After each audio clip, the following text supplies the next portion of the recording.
گروه درمانی تحلیلی فرصتیه که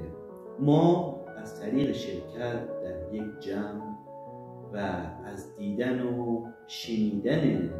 افراد مختلفی که در گروه هستند خودمون رو ابتداعاً به شکل اون چیزی که میشناسیم، اون چیزی که برامون معلومه حس میکنیم، ولی به مرور زمان که جلسات ادامه پیدا میکنه بخش دیگه‌ای از وجود ما، تصور ما درباره آدم‌ها، درباره خودمون، درباره اجتماع آدم‌ها یواش یواش پیدا میشه. همان چیزی که در کودکی شکل گرفته، همان تجربه‌های قدیمی که اولین سنگ بناهای هویت ما در جمع آدم‌های دیگه، در جمع خانواده، دوستان، فامیل و حتی اجتماع در ما شکل گرفته.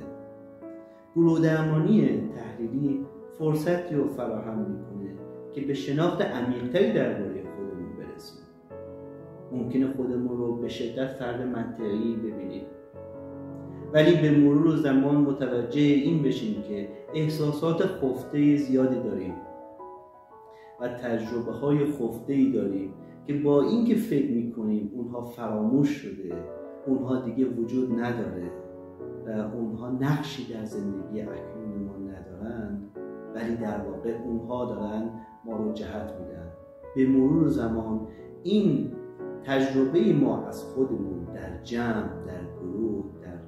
بین انسان‌های دیگه یواش یواش پیدا میشه. هم احساس، فانتزی‌ها و تجارب ناخودآگاهی که به تک تک اعضای گروه و تک تک انسان‌های اجتماع داریم و هم این که احساس و تجربه‌ای که نسبت به جمع انسان‌ها داریم.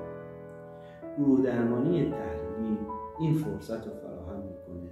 تا با احساسات عمیق خودمون آشنا بشیم و اونها